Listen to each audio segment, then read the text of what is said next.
Lisa Gunther with Canadian Cattleman Magazine, and I'm here with Kelly Sidorik, our Depth of Field columnist. And Kelly, in the late September issue, you had a column on some visitors that were at your place, this ranch, and kind of what you learned from them. Can you tell us a bit about that? Yeah, I think the overall piece of it was about perspective, or partially anyway. And we had the great fortune to have a young couple. He was from Ireland, she's from New Zealand, but they both, they met working on big cattle stations in Australia. So they're really well experienced and knowledgeable about agriculture in those three countries for sure. So it was so interesting to have them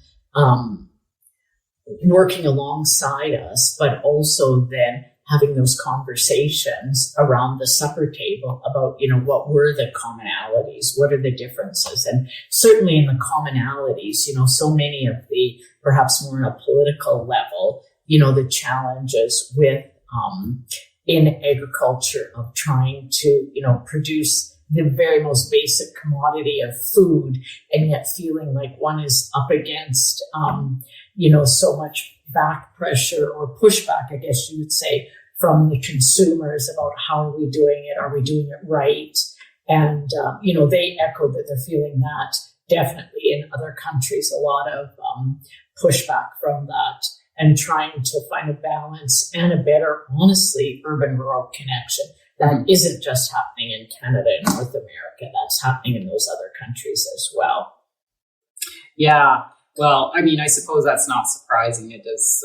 I've sort of heard that as well at conferences I've been at with international delegates. But you also found they did have some interesting insights and experiences to share about different ways of doing things as well, right? Yes. For one thing, they, as many will know, I'm from an intensive grazing electric fence setup, and they are way more skilled at that than we are. So we got to just learn some tricks of the trade on how to set up the fencing and do that. And then there was even one example with our yearling herd, and they were explaining to me that with the sheep in that situation, every few weeks, they actually take the sheep and sort out the heavies. So then that's always giving a better advantage to the lighter lambs. And it just even made me think about that in our yearling steer scenario. Does that, and I know it's not always possible or practical, but would there be a benefit to, even if it was once a month, sorting out a load or whatever it was and staggering the marketing?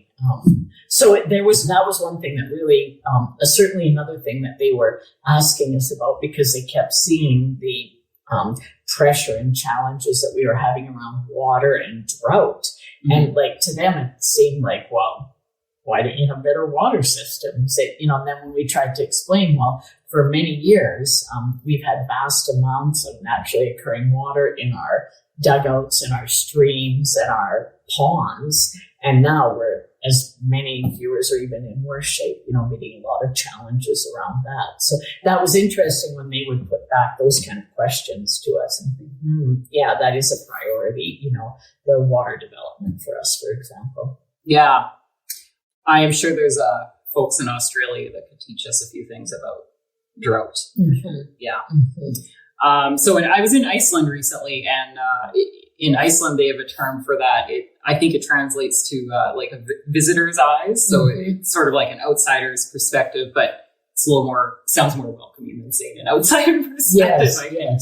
But and we even shared the story that many of you will have heard about, well, why do you do things that way? And there's the story about the gal going to make Thanksgiving dinner and prep the ham. And so for the first time, so she asked her mother, well, how does she do it? And her mom said, well, talk to Granny, because that's actually where I learned how to do it. And the most important thing was that you need to cut the shank off the ham bone in order to do it all. Well, okay, the Granny did it that way, the mom did it that way, and now the daughter's learning that way. And then when the daughter actually asks the Granny about the steps to do it, and asks her why you have to cut the shank off the ham, it's like, well, that was the only way it would fit in the roaster.